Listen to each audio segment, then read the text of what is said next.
Just tell us on your business opinion on conservation. What is your take on that? No, conservation is a business, and that's what was so exciting with this conference. The conference is more geared about young souls. This is a group of, it's about Africa Leadership University. They're training thousands of Africans in leadership positions that can take on conservation as a business. And conservation, of course, it is. You look at the tourism sector is growing in many of African countries. It's one of the highest contributor to foreign currency in many countries on the continent. Beyond that, without conservation, we are not going to get fresh water for our agriculture. Without conservation, we are not going to get water for our hydro power generation plants we need for our industries.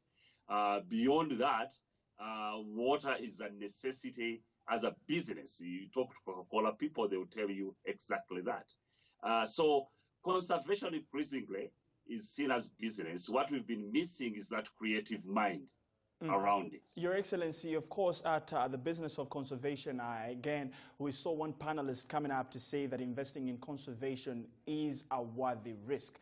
Tell me, why is it a risk in the first place before it being worthy of investing in anyways? It's a risk because many times we don't have a really business framework. It's so easy when you are going to agriculture, you walk in a bank, the bank would know how to deal with you.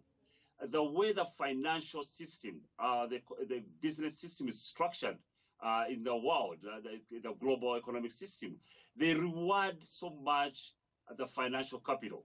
They reward production. If you are going to do agriculture and you are producing something, it's so easy to understand it, to structure. When you are conserving something that is not going to produce anything, but it's going to be conserved, we don't have a system that rewards that within the economic systems. That's why tourism is pointed out as the best business around our conservation work. But until we deal with the natural capital as an asset and put value to it, until we start thinking beyond GDP, then we are talking about reducing the risks. The risks are so much related to how this can be structured, what kind of legal frameworks needs to be created, how the lawyers understand it. Those are some of the things we are looking at. But of course, there are risks in terms of land issues, land contracts. You're talking about large landscapes that we are conserving, and how do you construct that? You are talking about cross-boundary natural resources that are affected by transboundary legal systems. How do you address that? So yes, there are risks, but I think it's more of the business structure around the economic, the global economic systems. Tell me, of course, we're still looking at conservationists and other business leaders saying that this is Africa's greatest asset.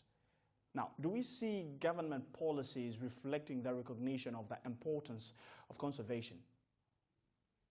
Yes, we see actually most governments have good policies. Implementing them is a different business. We don't see a lot of governments implementing the nice policies they have. Rwanda is a good model. There are many other countries. Botswana is another one. There are countries that are, developing and appreciating what the economies need. But overall, World Bank has just written, they have been looked at this, and they've come to the conclusion that the biggest growth in Africa is going to be on natural resources that's found above the ground. The natural resources found below the ground are not the ones that are going to support Africa's economies going forward.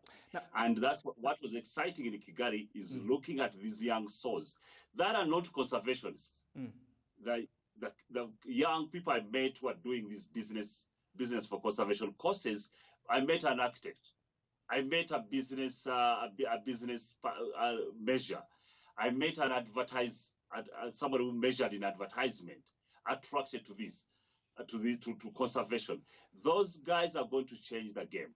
But I believe that, of course, these youngsters that you're talking about with architectural backgrounds and digital, they all come back into the ecosystem. But now talk to me about how can we go beyond just the GDP figures to even more social and economic development where nature is actually center stage? That is a discussion not only for Africa, that's a discussion the world need to have, especially the WTO perhaps need to get involved, because it's the way the business is structured, the global business is structured. And in my work, I meet a lot of African leaders and our ministers and policy leaders. They are struggling with the idea of a choice they are given the way the economies are structured.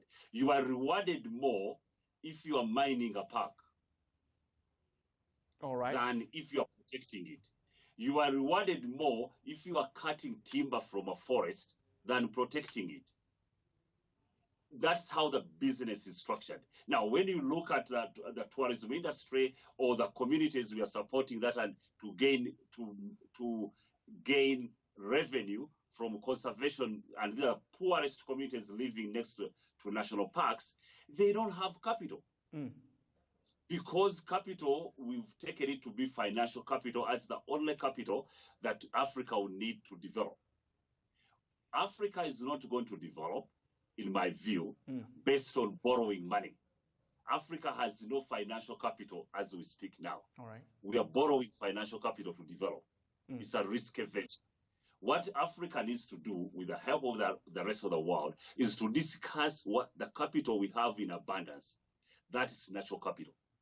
All right. What kind of partnership can we structure based on our natural capital to attract foreign capital, which is mostly financial capital, and construct businesses, ventures that can develop Africa, but structured around the resource we have in abundance, and that's the natural resources found above the ground.